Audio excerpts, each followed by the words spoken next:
Hello, friends, and happy Thursday. It is so great to be here with you. Thank you so much for joining me. And if you're joining me on the replay, happy replay day to you as well. But for those of you who are live, this is what makes it so much fun. I'm excited to welcome you to today's live level up conversation.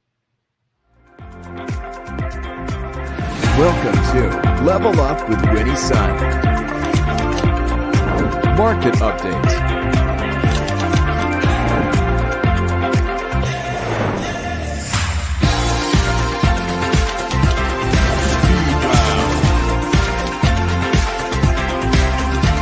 Award-winning financial pro. Get ready. I present to you Level Up with Winnie Sun. Hello, friends. I'm Winnie Sun, your host, Forbes contributor, CNBC council member, and award-winning financial pro, here to keep you on top of trending, relevant business news like we do week after week. As you know, this is a weekly live stream show, which makes it fun because it also means that you're part of today's discussion. Every time we come live, I'm going to be monitoring your comments, so don't be shy. If you're joining me live, let me know where you're joining me from, how your week's been going, and of course, how's the weather? How you doing? It's great to be here with you. I want to say a quick hello and welcome to Joshua, CrossX Fighter, joining us from YouTube Live. I see many friends joining us on LinkedIn Live, Facebook Live, Twitter Live, YouTube Live. The circle goes on and on. But thank you so much for all of you for being here. And for those of you who are joining us from Modern Mom, welcome to the show as well. Now let's start and talk about how the market closed. This is how we always start up the show. Now the Dow closed up 18 points. The Nasdaq closed 27 points in the positive, and the S&P 500 also positive, but 9 points. So kind of a pretty quiet day. We're certainly probably looking for more positive numbers, especially considering yesterday wasn't the greatest. But unfortunately, that's where we are. Pretty lackluster update, but we'll take the update where we can. One thing that we've been seeing a lot of, and this is the news, is of course retail companies are reporting earnings. Retailers, including companies such as Bed Bath and Beyond. I know Walmart and Target's they've been giving out news as well. Kohl's, and so a lot of the news coming in is just giving an indication of what consumers are doing, how they feel about the economy, and certainly how they feel about the inflated prices of things that they're buying. And what's also giving us some clues is where consumers continue to spend and what that's going to look like for the end of 2022. Can you believe it's almost September? We're almost at the last quarter. It's craziness. Now, there's more data, of course, coming in, and today's Thursday, so it's showing, initial jobless claims fell to 250,000 for the week ending August 13th, which does mean that people are not filing for unemployment as high, which is good news. But on the flip side, for those who are looking to purchase a home, you're probably being kind of discouraged because the Fed was increasing interest rates and has continued to increase interest rates because of inflation concerns, which has then caused the price of you borrowing money to purchase a home that much higher. Well, home sales have definitely retreated. In fact, we saw that in the last couple of months. House sales have fallen another 6% in July as the housing market looks like they're getting closer to a recession. In fact, those of you who are looking to purchase a home, this actually could be good news. Perhaps in the near future, prices will settle down some and it'll become less of a seller's market and perhaps even out a little bit so the buyer has a chance for a decent purchase on real estate as well. This was reported as by the National Association of Realtors today. Sales have dropped about 20% from the same time a year prior in terms of economic impact. This is pretty large.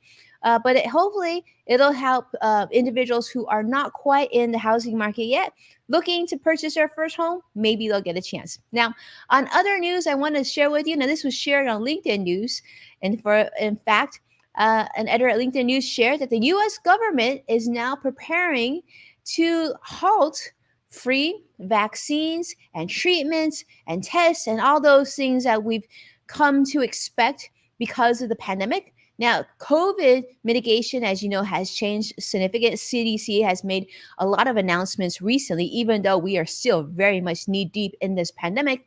The Wall Street Journal has reported, in fact, that the government is now looking to transition from giving out everything for free. We're talking testing, we're talking vaccines, we're talking after, I guess, care, medications and care and whatnot for COVID. Now they're going to change it. They're going to actually commercialize this quite a bit, meaning that probably many of us are going to have to start paying for this either directly or via our health insurance, which is really concerning for those of us who don't have health insurance. So if you don't have health insurance and the next wave of the pandemic occurs, the question is what will happen to those Americans who don't currently have health insurance. So that's sort of trending news, kind of big news, in fact. And if you've been paying attention to this, and you give, maybe if you know you don't have health insurance, or if you do, probably something to pay close attention to of what will occur, because we're still hearing of more variants coming in the near future, in the fall and the winter. So hopefully we get some good news. But right now with the pandemic, it doesn't look like we have any good news just yet. Speaking of don't have such good news just yet, we're going to segue over to Airbnb. Airbnb is now announcing that they have a new tech which will now detect if you're partying or you're going to be renting that new house or apartment or other piece of real estate via the Airbnb app.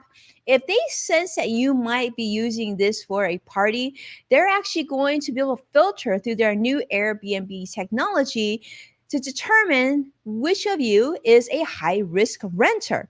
In fact, they said that they've been testing this software out in Australia since October of 2021. It seems like it's actually decreased those unauthorized parties at Airbnb facilities by likes of like over 35%.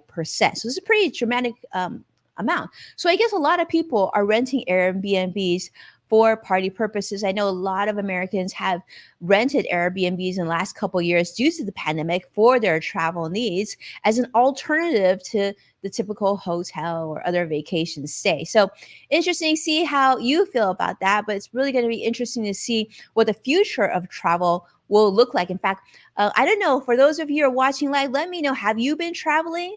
Do you have a trip that you're going on soon, or did you just get back from a trip? In fact, I just got a message I saw on the Points Guy.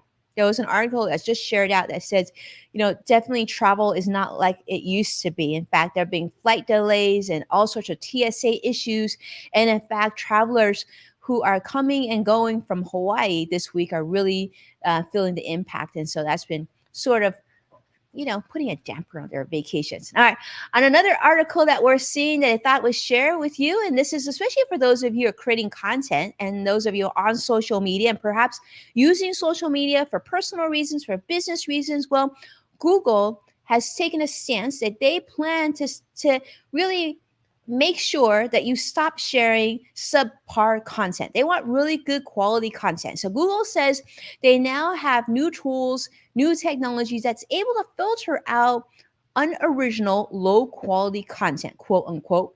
And they said their Google rankings, when you have a company creating content and articles and information that people want, if it's good, then it'll go to the top of your Google search page, which is really sort of that high real estate quality content that a lot of brands want. Well, they're saying now if it's unoriginal and it's something perhaps computer generated or copy paste from somewhere else, that this is definitely not going to be okay in the world of Google. And so they're going to make sure that when you search, you're definitely always getting that top search result. So for companies out there or for business owners, entrepreneurs watching, this is something that you really want to pay attention to.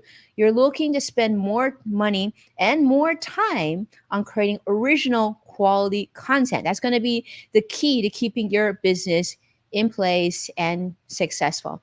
Now, let's segue over to another tech company, tech news, and actually not just tech news, but probably maybe even in your own company, if you don't work in technology, maybe in a different industry.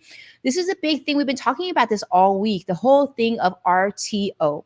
And you might ask, what is RTO?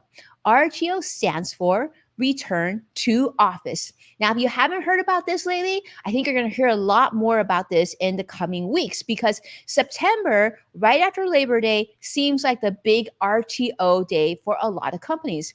Harriet Sinclair, editor at LinkedIn News, actually shared this today.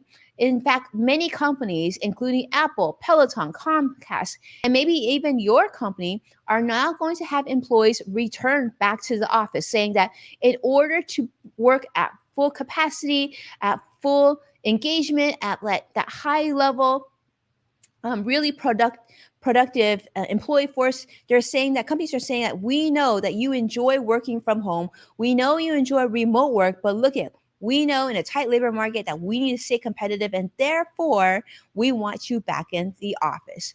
Perhaps not full time. We're seeing the trend of hybrid workplace where a lot of companies are saying we want you in the work in the office at least 2 to 3 days a week. That seems like the trend, but to work completely from home, completely remote, that seems like the days are ticking. The clock is ticking on how many days we'll be able to continue to do that. But employers say not so fast. In fact, we're seeing that over 70% of employees recently surveyed said, well, if you want me to completely be working from the office, I might just start looking for a new job. Now they're saying they still want some flexibility. I think that's sort of a trend. More workers and companies are saying maybe we'll meet you in the middle. Maybe we'll do something like a hybrid work experience and not all in.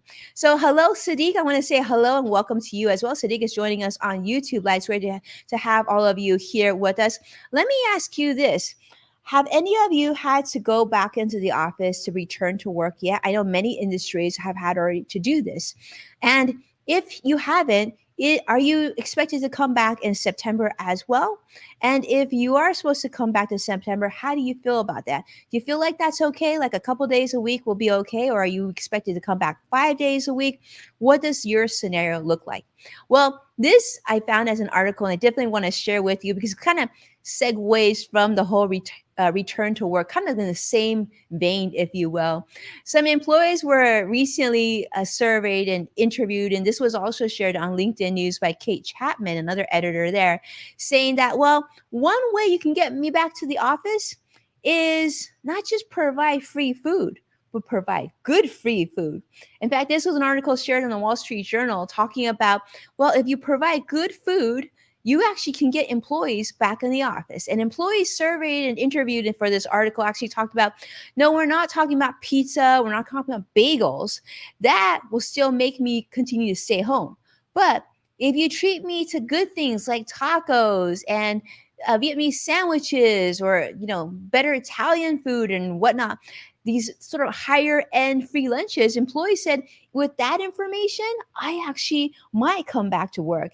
And in fact, one employee said that the way to my heart is absolutely through my stomach, and that will get me into the office door. So I thought that was really entertaining, in fact, that saying like, it's been 2.5 years. Many of us have enjoyed working from home because of the pandemic. Now you want us to go back.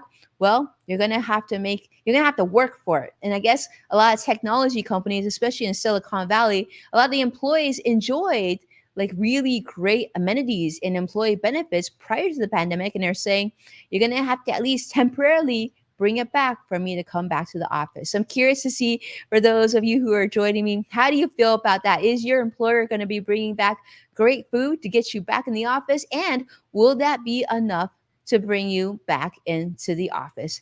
In fact, there was another article I saw earlier today that talked about how because we've been out of work and out of the office for so long, many people have said that they're not that excited about like being friends with their colleagues anymore. In fact, they're more interested in just doing their work, stopping and spending time with people outside of work. So might be a new trend too, because I know in the past a lot of people, some of their closest friends were also people from work. So really interesting. Lots of interesting news. Now, another area that I thought was going to be helpful for you to sort of plan in the rest of this year and your spending and your personal budgets is also news that came out of Target today.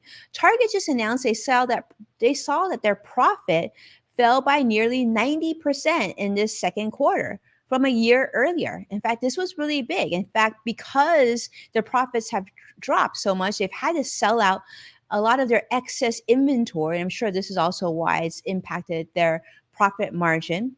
In fact, they're saying, unlike other companies, a big portion of where they make their money is through these discretionary items. At Target, this would be, for example, electronics, this would be furniture items. And because a lot of consumers concerned about inflation are spending more money on groceries and things like that versus discretionary items, this has definitely made a big hit in retail sales. In fact, retail sales were relatively flat in July. This is according to the US Commerce Department. So we'll see how we go into the holidays, if there will be continuation of just really spending money on things like gas and groceries and those absolutely necessities versus those discretionary purchases, which are so important to keeping the US economy going and strong. So we'll see. Lots of things to pay attention to. But most importantly, because we're going into the end of the year, I want to make sure that you're paying attention to your own budget, your own finances, and getting ahead of the things that you and your household might need. This is key. And if you haven't already, made sure that your finances are already talking about that and making sure that your emergency fund is funded and your IRA and your 401k are contributed to, do you know we're almost at that last quarter of the year? So if there's any money moves that you want to make, don't wait. This is the time. This is the time to do it. All right. And whatever you do, you don't want to look back and feel like you missed out on any opportunities that you are positioned or want to take. All right. So thank you so much. I see comments coming in. CrossX Fighter is saying that my family and I traveled to Mississippi just to visit some relatives. Very fun. Mississippi. Amazing. Let me know, was there anything fun that you did in Mississippi?